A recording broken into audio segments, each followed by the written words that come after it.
o quanto o grupo é necessário, né? O quanto um precisa do outro, né? Hoje eu trouxe uma coisa assim muito interessante que é um texto que eu recebi sobre a mãe desnecessária. E eu vou ler logo no início agora, esperar o pessoal acabar de chegar. E me deixou assim, bem encucada, né? Eu falei, puxa, uma mãe desnecessária, né? Será que a gente é desnecessário na vida do outro? E daí, como eu digo para vocês, essas coisas surgem na semana para mim, e aí me vem uma intuição, né? Do que eu vou falar na quinta-feira. Então, assim, eu vou ler esse texto para vocês, né? E a gente vai tirando conclusões juntos. E, na medida do possível, eu vou tentando entrar num assunto que é profundo, que é a codependência, a dependência, né? Ainda também a codependência emocional, né? Então, tem muito pano para manga, tem muito papo que eu acho que vai ser pouco para hoje. Mas, de acordo com o que der, a gente vai falando, tá bom? Ah, a Natália tá aí, todo mundo. Acho que agora dá. Eu vou ler o texto e o povo vai chegando. A mãe desnecessária. A boa mãe é aquela que vai se tornando desnecessária com o passar do tempo. Se eu fiz o meu trabalho direito, tenho que me tornar desnecessária. Ser desnecessária é não deixar que o amor incondicional de mãe, que sempre existirá, provoque vício e dependência nos filhos, como uma droga, a ponto deles não conseguirem ser autônomos, confiantes e independentes. Prontos para traçar seu rumo, fazer suas escolhas, superar suas frustrações e cometer os próprios erros também. A cada fase da vida, vamos cortando o cordão, refazendo o cordão umbilical. A cada nova fase, uma nova perda e um novo ganho para os dois lados, mãe e filho. Porque o amor é um processo de libertação permanente. E esse vínculo não para de se transformar ao longo da vida, até o dia em que os filhos se tornam adultos, constituem a própria família e recomeçam o ciclo. O que eles precisam é ter certeza de que estamos lá, firmes, na concordância ou na divergência, no sucesso ou no fracasso, com o peito aberto para o aconchego, o abraço apertado, o conforto nas horas difíceis. Pai e mãe solidários criam filhos para serem livres. Esse é o maior desafio e a principal missão. Ao aprendermos a ser desnecessários, nos transformamos em porto seguro para quando eles decidirem atracar. Esse texto foi escrito por uma psicanalista pós-doutora e doutora em psicologia clínica, Márcia Neder. E aí, gente? Vocês estão preparadas para serem mães desnecessárias? Mais um pouquinho de boa noite aí, tia Tereza, Mariana. O povo vem mesmo, né? Mas vocês não cansam de mim, não? E aí, gente, vocês estão preparadas para se tornarem desnecessárias na vida das pessoas? Então, é essa questão que a gente vai falar hoje, né? Da necessidade da gente dar autonomia para o outro. Então, a gente precisa confiar que o outro dá conta de fazer, entende? A gente precisa deixar um pouquinho que o outro faça, que o outro ande com as próprias pernas. E isso acontece não só com mãe e filho, mas no casamento também, nas amizades também. Não tem a super mãe? Tem a super amiga. Tem a super mulher? Tem sim. Tem aquela que faz tudo para todo mundo. Ai, que boazinha que ela é, pensa? é a super amigona, sabe? Você precisa de qualquer coisa, poxa, eu tenho uma consulta tal dia. Aí eu vou contigo, né? Eu te levo, você tem carro? Vai no meu carro, né? É aquela mulher que organiza tudo, organiza a gaveta do marido, deixa tudo certinho. Deixa que eu faço, amor, pode deixar. Não, eu vou descascar a batata para você. Não, não, não, bem, deixa que eu faço. Eu descasco, né? Ela sabe tudo, ela é prestativa, ela tá sempre na frente, né? E a mãe? Misericórdia. Não, filho, a mãe leva você, né? Mas mãe, eu já tô grandinho, já sou. A mãe leva, a mãe faz, a mãe traz, a mãe pega. E aí? Como é que fica esse filho? Como é que fica esse casamento? Como é que fica essa amizade? A gente precisa também ser necessários para nós mesmos. Então, assim, é isso que nós vamos falar hoje. Esse é o perfil do codependente. Bonzinho, muito bonzinho. Mas, enfim, depende que o outro fique bem para que ele fique bem.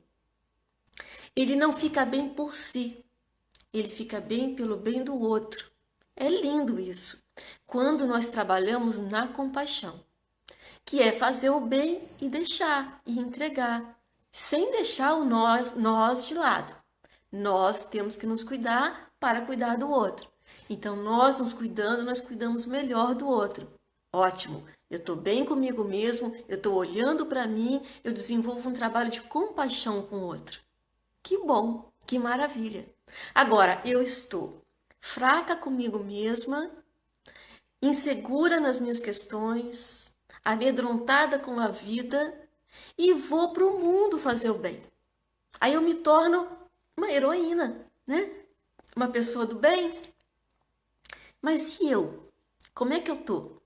Se eu tô bem, eu entrego tudo aquilo que eu faço sem querer nada em troca. Porque eu já tô bem comigo mesmo. E o que eu faço é o meu excedente que eu tenho para entregar. Quando eu não tô bem comigo mesmo e eu faço para o outro, eu quero algo de volta. Aí é que está a relação difícil. Porque você faz na expectativa de ter algo em torno, que é algo que você mesmo não consegue suprir. Então você espera que o outro vá suprir a sua carência.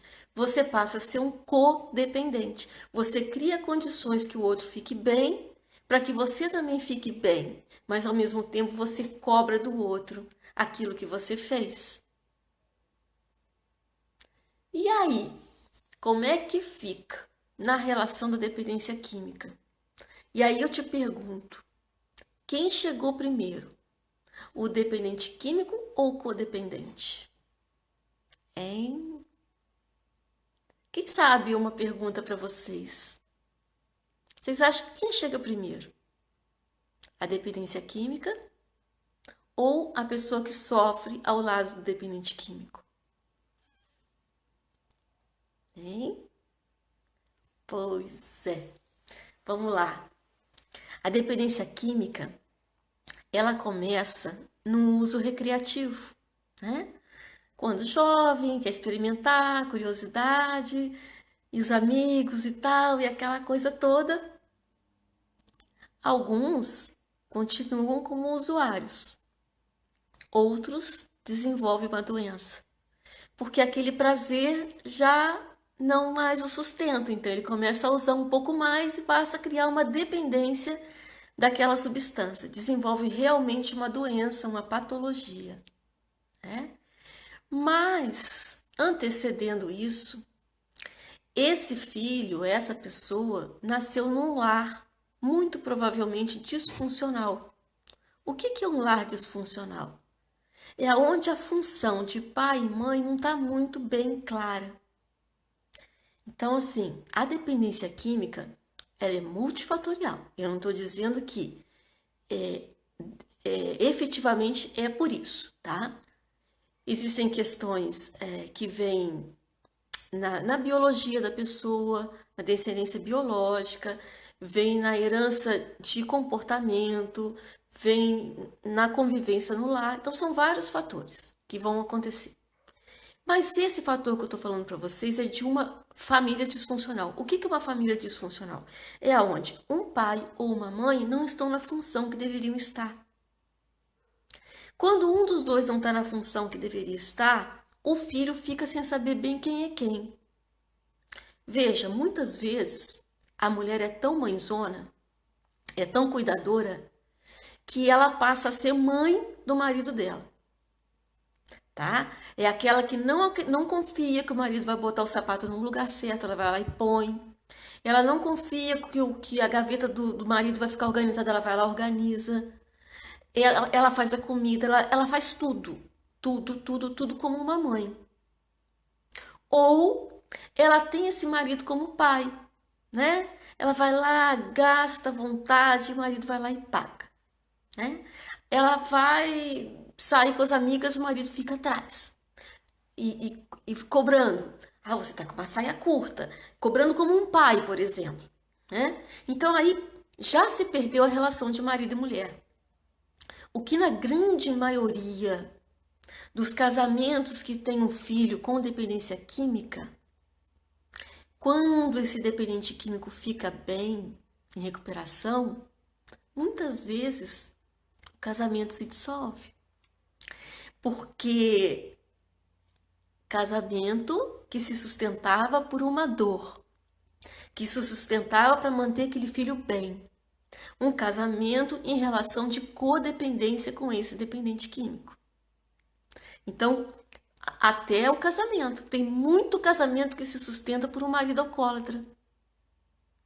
E no inconsciente daquela mulher, ela persevera para que aquele marido se mantenha na dependência química, para que aquele casamento se sustente. Por quê? Porque ela não sabe mais viver sem a única justificativa da vida dela, que é a dor de ter um companheiro alcoólatra, é a dor de ter um filho alcoólatra, entende? É a dor de outro para justificar a sua falta, o seu vazio.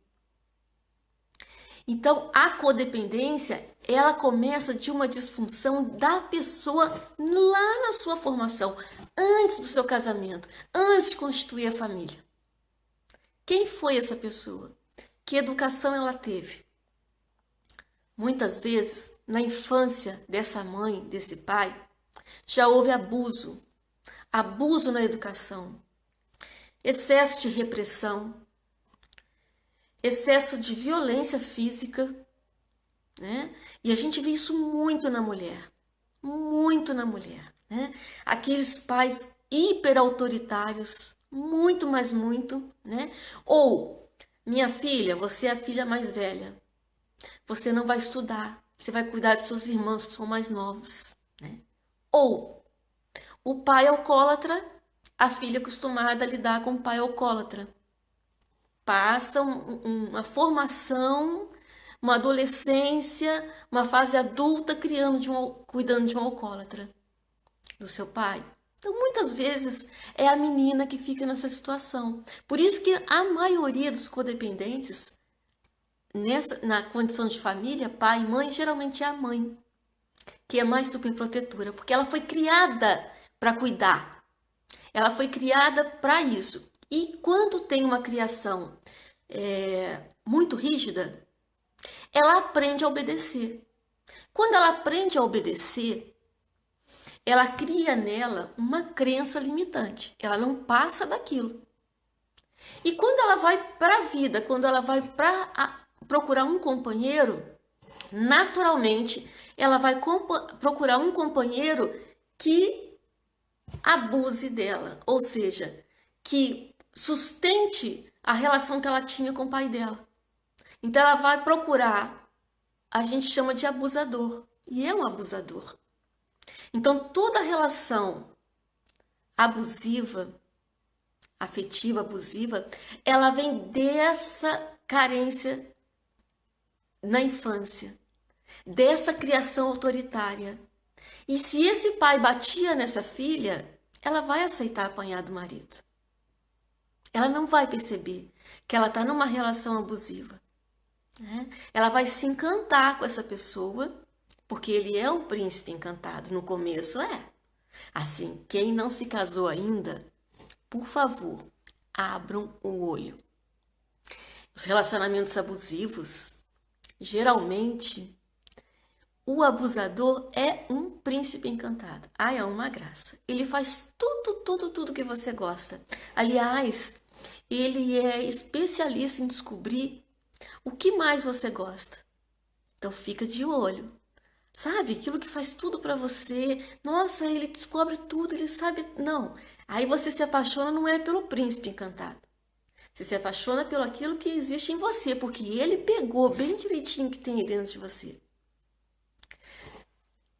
Inconscientemente ou conscientemente, às vezes, ele vai manipulando até que você realmente acredita que esse é o homem da sua vida. Até que ele tem posse de você e tem certeza que você vai estar com ele pro resto da vida, digamos assim, né? Daí ele começa a mostrar quem é. E aí você já está num relacionamento abusivo. Você já está sofrendo, não estou dizendo que é violência física, mas a violência nas mínimas coisas da sua casa. Mínimas coisas. Pensa o que é uma relação abusiva. Pensa. Aquela pessoa que você quer sentar num tal lugar na casa. Não, aqui sou eu. Né? Você quer colocar um enfeite na casa. Não. Aqui não. Isso aqui é meu. Esse canto é meu. Esse jeito é meu. Você vai andar conforme eu quero. Você vai dançar conforme a minha música. Isso é uma grande violência com o ser humano, grande, porque limita o outro de ser aquilo que é. E chega a um ponto de colocar terror nessa pessoa. Que aí é quando se torna violento nas atitudes, nas palavras, até bater uma porta que seja. A pessoa se torna violenta, se mostra violenta e começa a amedrontar o parceiro ou a parceira, que essa pessoa pode ser capaz de tudo. E aí você fica preso nessa relação. Estamos já diante de uma relação de codependência num relacionamento abusivo. Estamos trazendo aonde? Lá da infância, né? Lá do papai autoritário ou mesmo uma mãe autoritária. Muitos homens se casam nessa condição também de abuso. Então não é só a mulher. Ou as outras questões de gênero, né? Então, estamos falando de todas, né? Mulher com mulher, homem com homem, não importa.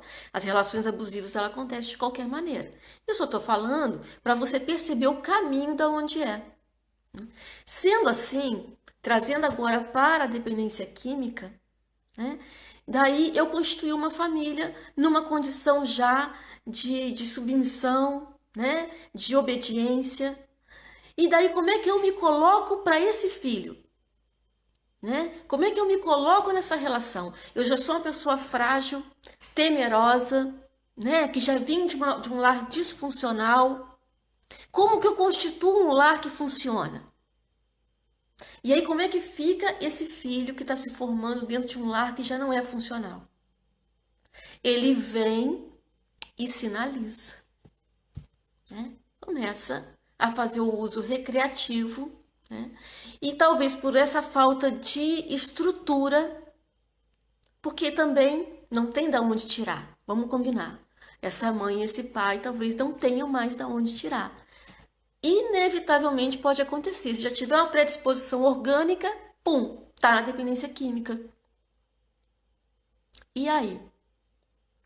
E aí eu passo a controlar esse dependente químico. É? Por quê? Porque eu não controlo a minha vida, mas eu controlo a vida do outro. Eu sou o quê? Uma codependente. A minha vida passa a ser a vida do outro. Eu vou correr atrás, aonde ele foi, com quem ele saiu, que hora chegou. Se é filho, se é marido, a mesma coisa. Eu busco no boteco, eu faço de tudo. Daí você pergunta, numa reunião de grupo, você pergunta para uma codependente, para um codependente. E aí? Fala de você. Como é que foi seu dia? O que ele responde? O que ela responde? Ah, foi. Hoje fulano fez isso, fulano fez aquilo e o codependente não fala de si. Ele fala do outro. Então, quando começa essa relação doentia, o codependente, se ele não busca ajuda, ele passa a contribuir para as recaídas do filho, para as recaídas do marido. Porque no inconsciente, ele não consegue ficar mais vivo sem a função de cuidar do outro. Então, se o outro fica bem, ele vai fazer o que da vida? E é esse inconsciente que vai trazer esse filho, esse marido novamente para recair. E fica esse ciclo. E fica esse ciclo. O que acontece? Uma mãe que não se sustenta em coragem. Um pai que não se sustenta em coragem. Para ele, a vida é difícil. Para ele tem medo de enfrentar dificuldades. Então, para ele, o filho também tem essa dificuldade. E ele começa a cercar. Eu acho que meu filho não vai dar conta, então eu vou fazer por ele, né? A mãe também. Eu acho que ele não dá conta, eu vou fazer por ele. Mas quem é que tem medo de assumir a vida? Quem é que tem medo de vencer na vida? A maior parte, o pai e a mãe. Antes, eles já passam para o filho esse medo, essa insegurança e essa ansiedade que coisas aconteçam. Daí você cria, nasce dessa relação um filho já com uma ansiedade. E como eu não sei lidar com as minhas, eu não sei lidar com a do outro. Se para mim eu gostaria de ter tanta coisa e não tive, por que eu não vou dar para o meu filho agora? Então eu estou resolvendo minha questão no outro. Veja bem que situação que é. Eu estou criando no outro aquilo que eu não resolvi em mim. Então eu estou passando para frente em ciclos que vão de geração em geração. Então, se eu não olho para trás, eu não vejo meu filho. Eu preciso olhar para trás, eu preciso olhar para mim, para eu ver o que é esse problema hoje na minha vida. E por que eu não paro para olhar para mim? Por que eu fico o tempo todo olhando para o outro? E por que quando a gente diz assim, vai fazer uma terapia, vai procurar um psicólogo, eu não tenho tempo, eu só vivo para o fulano, a minha vida é fulano. Né? Minhas dores no corpo é a culpa do fulano. É sempre o outro. E ela, como é que fica? Então, por que não busca si? Quem é você sem esse dependente químico? Quem é você sem essa pessoa que está aí sobrecarregada de problema e que você é a salvadora? Você é o salvador. É? Você se sente assim? Sente que é pesado?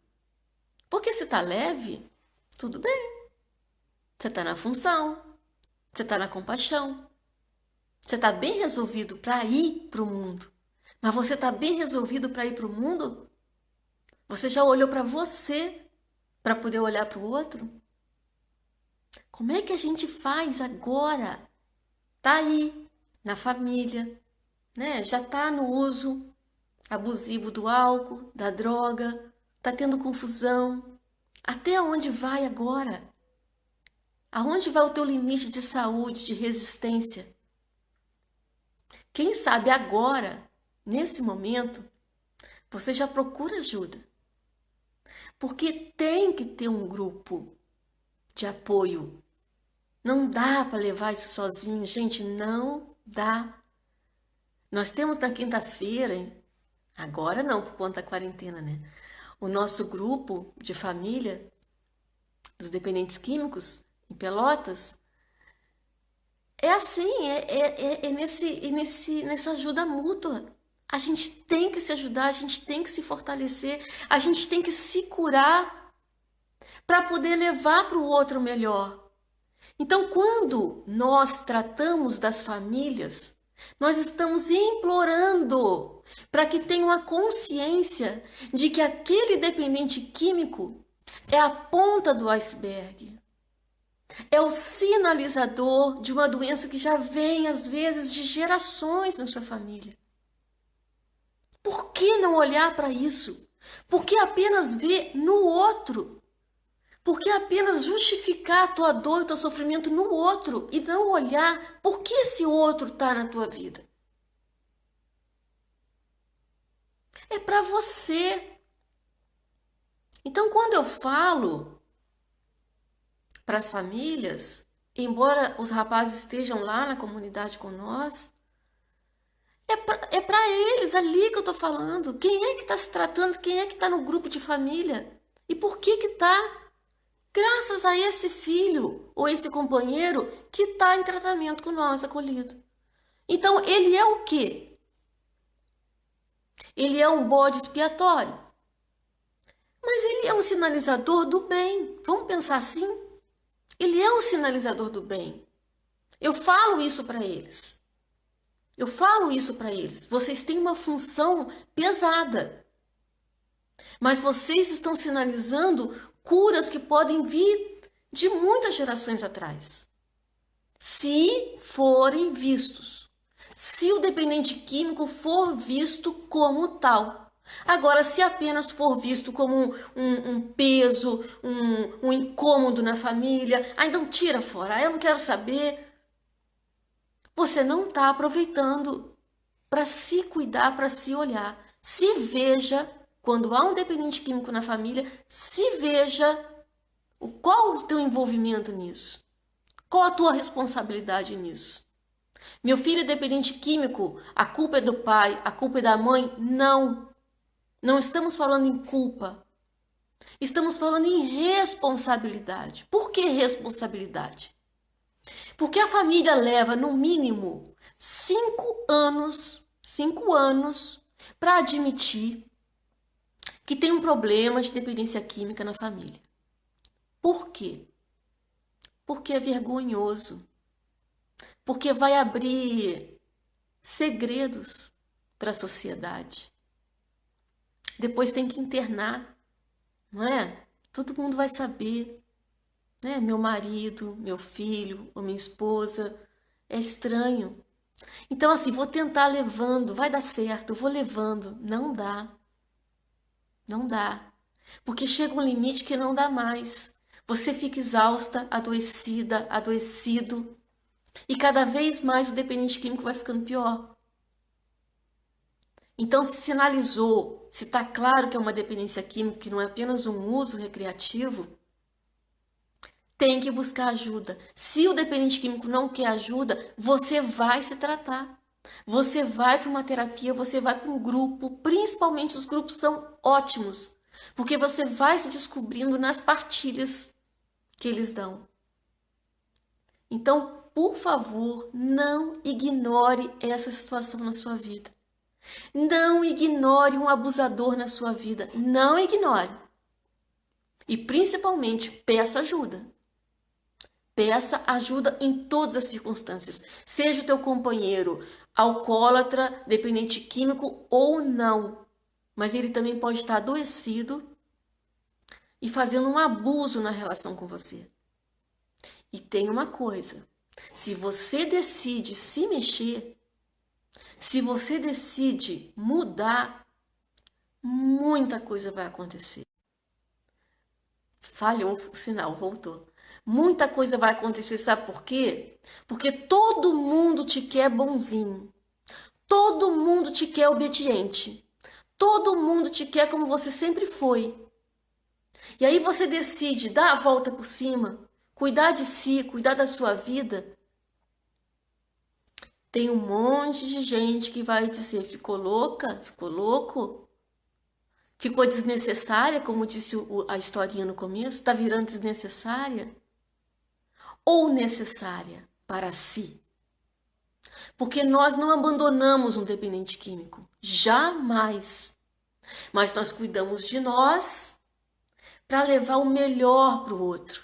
Isso não é deixar o outro, mas às vezes se afastar estrategicamente com o olhinho longe. Uma vez eu ouvi o lama falar que é assim, ó, você deixa no escuro da noite, naquelas ruas bem escuras, você deixa uma vela na janela.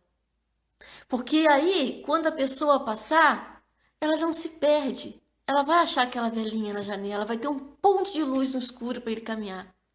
E é assim que a gente faz com o dependente químico. A gente não abandona, a gente deixa a velinha na janela, mas vai cuidar da sua vida. E a velhinha tá lá, ó. A gente tá com o olho assim, ó, né? Vibrando pelo melhor.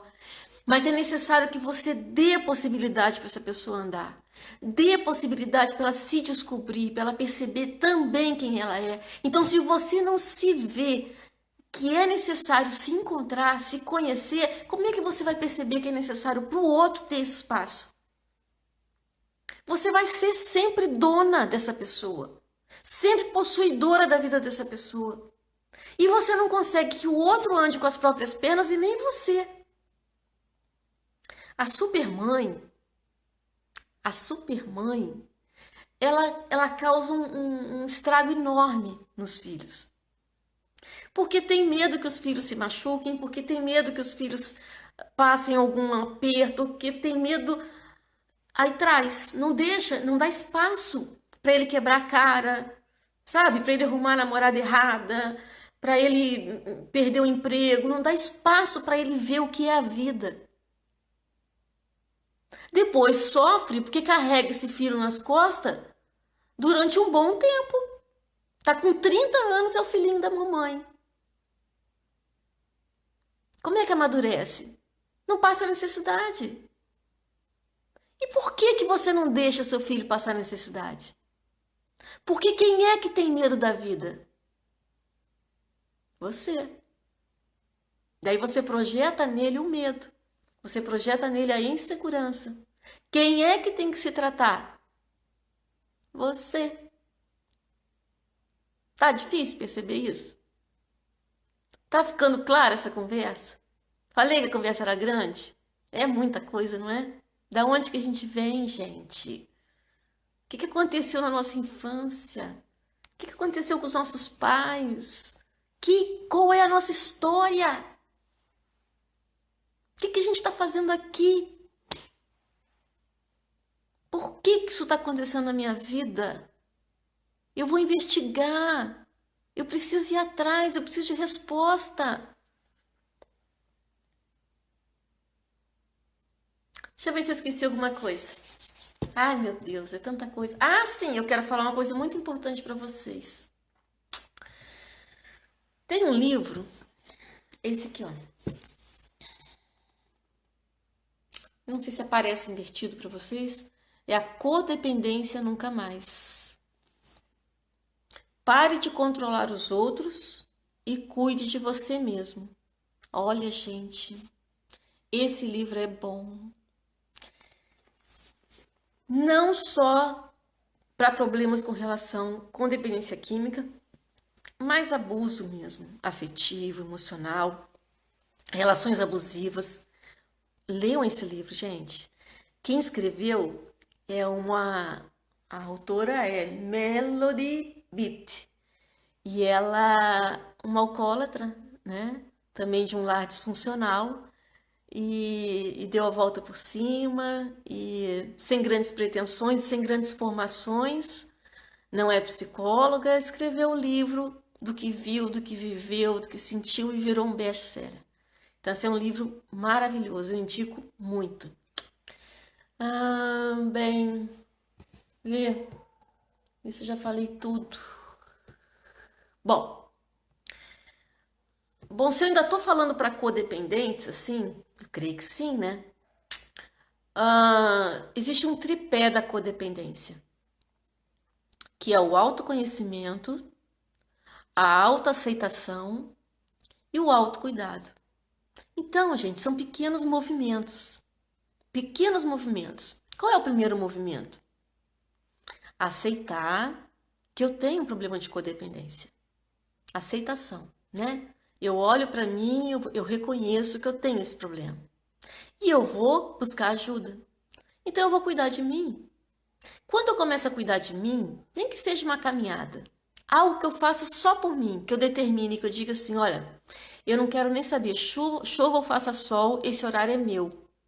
Começa a botar pequenos espaços na sua casa para você. Pequenos movimentos, não precisa arrumar confusão na família por causa disso. Mas se você consegue conquistar 1 hora do seu dia para você, porque pode observar, aquele que se diz injustiçado, Ele não tem tempo para nada. Você diz assim, fulano, por que você não faz uma caminhada? Por que você não tira um tempinho para você? Mas como que eu vou ter tempo? Fulano, chega, teu almoço tem que estar pronto. Cicrano, chega, tem que estar com a roupa lavada. E é criança pela casa, e é isso e é aquilo. É assim, tem tempo para nada. Entendeu? Então são pequenos movimentos. Se você conseguir determinar pequenos movimentos na sua vida, você já estabelece no outro que, opa, esse espaço aqui é meu, né? Tenha coragem para fazer isso. E tá difícil? Tá muito pesado? Procure ajuda. Não faça isso sozinha se não dá conta. Mas se dá, faz pequenos movimentos. Tenha coragem. Porque esses movimentos vão fazer toda a transformação. Se você é pai, se você é mãe, pense no seu filho. Se você não consegue pensar em você, pense no seu filho, faz por ele. Tente parar isso nas gerações que virão. Pensa isso, cada vez mais você vê um neto passando pela mesma coisa que você passou. Ai, pelo amor de Deus, gente. Então, se você não consegue pensar em você e quer só pensar no outro, faça algo por você que possa beneficiar o outro. Faça a mudança em você, tenha coragem, para que o outro possa se beneficiar. Coisas acontecerão. Não adianta, gente, não conseguimos fazer uma faxina numa casa sem levantar cadeira, botar tudo para cima, de perna para cima. Não dá. Você reestruturar a sua vida, você tentar mudar, vai dar confusão. Não adianta. Ah, não precisa pensar que vai ser dar paz, que é difícil. Sempre vai ter, mas é uma mudança necessária. São algumas coisinhas que vão se ajeitar para o melhor. Agora, se você passar a vida inteira protelando com medo, ah, eu não quero me aborrecer, eu não quero confusão, vamos deixar assim como tá, vai ficando. Vai ficando, que sempre vai vir um para sinalizar. Porque a família, ela precisa estar em ordem. E se tiver alguma coisa fora de ordem, alguém acima de alguém que não está no seu lugar certo, alguém vai sinalizar. Então procure ajuda logo. Não fique esperando que algo pior aconteça. Não fique esperando que a doença te justifique a tua fraqueza, né? Ah, agora eu tô doente, agora eu tô na cama, não posso fazer nada. Você ainda tá bem? Corre atrás. Hein? Puxa vida. Faz o que, gente? É isso, né? Acho que deu. Falei bastante. Ai, meus amados, todo mundo chegando aí. Enquanto o povo ainda tá comigo. Ai, Carla, Mariângela. Enquanto o povo ainda tá comigo, agradecer mais uma vez por tudo que vocês têm me ajudado na comunidade, né? E deixar claro o quanto é importante isso para mim na minha vida, né? Fazer esse movimento, olhar para a dependência química e o quanto é importante vocês estarem comigo nessa noite, em toda quinta-feira que vocês estão comigo, né? Então agradeço muito por vocês estarem comigo, por vocês me ajudarem até financeiramente, porque a comunidade realmente precisa muito de ajuda, né? E apoiar esse projeto, apoiar esse movimento, olhar para esses dependentes e codependentes. Não é? Sim. Acho que vou me despedindo. Não sei se alguém quer falar mais alguma coisa. Ai, Cleusa, queria tanto conversar com você pessoalmente, tanta coisa para falar. Sabe um dia, né? Você é muito profundo. Eu sei do seu irmão, tão amado, tão querido, tão especial para nós lá na comunidade. Família linda que tá aí comigo, né? O que eu posso deixar para vocês assim nesse momento é um sinto muito profundo, profundo pelas relações conturbadas que vocês ainda têm, pelas questões que ainda não foram resolvidas, que essas minhas palavras, essa vibração de vocês possa levar um pouco de paz para essas famílias, um pouco de entendimento, um pouco de clareza.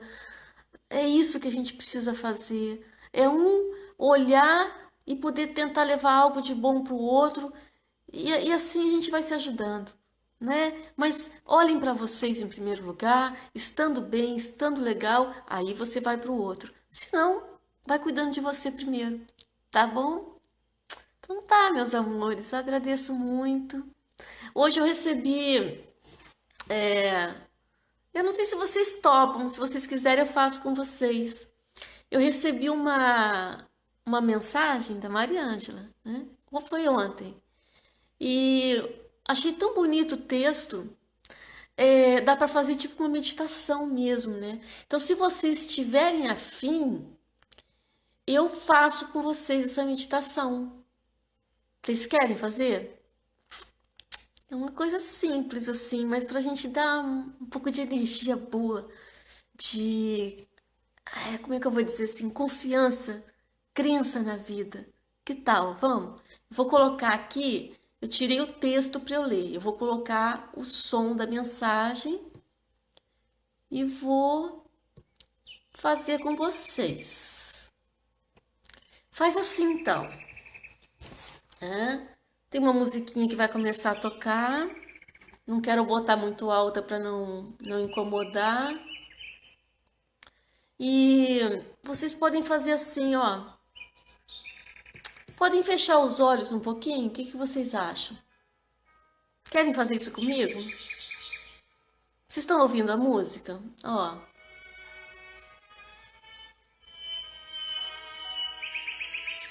Dá para ouvir?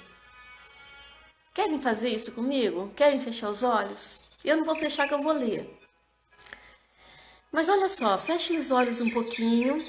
Quem estiver sentado, coloque as mãos no joelho. Respira fundo. E traz a sua mente para agora, para o momento presente. De olhos fechados, vocês podem acompanhar enquanto eu falo, sentindo essa presença, esse silêncio, e que minhas palavras possam estar entrando no coração de vocês. É uma oração silenciosa e assim começa. Em meu coração, eu aceito meu ser perfeito. Eu aceito que a alegria que eu quis já está em minha vida. Eu aceito que o amor que rezei por ter já está dentro de mim. Eu aceito que a paz que pedi já faz parte da minha realidade. Eu aceito que a abundância que procurei já preenche minha vida. Em minha verdade, eu aceito meu ser perfeito. Eu assumo responsabilidade por minhas próprias criações. E todas as coisas que estão dentro da minha vida, eu reconheço o poder do Espírito que está dentro de mim. E sei que todas as coisas são como devem ser. Em minha sabedoria, eu aceito meu ser perfeito. Minhas lições foram cuidadosamente escolhidas por mim mesmo. E agora, eu caminho por elas em completa experiência. Meu caminho me leva em uma jornada sagrada com um propósito divino. Minhas experiências se tornam parte de tudo que há. Em meu conhecimento, eu aceito meu ser perfeito. Neste momento, eu me sento em minha cadeira de ouro e sei que sou um anjo de luz. Eu olho sobre a bandeja dourada, o presente do Espírito, e sei que todos os meus desejos já foram realizados. Em amor por mim mesmo, eu aceito meu ser perfeito. Não faço julgamentos, nem ponho fardo sobre mim mesmo. Eu aceito que tudo em meu passado foi dado em amor. Eu acredito que tudo nesse momento vem do amor. Eu aceito que tudo no meu futuro resultará sempre em amor maior. Em meu ser, eu aceito minha perfeição. Assim é. A gente possa abrir os olhos, respirar fundo. Agradecer por mais esse encontro, por mais esse momento. Quinta-feira é um dia tão significativo para mim. Reuniões que eu não posso fazer mais. Reuniões do meu grupo lá de Barra Mansa, reuniões do meu grupo de Pelotas. Obrigada por a gente estar junto aí. Obrigada por todos vocês. Tenham uma boa noite, nesse silêncio, nessa tranquilidade. Sigamos sempre juntos. Obrigada, tá? Obrigada mesmo.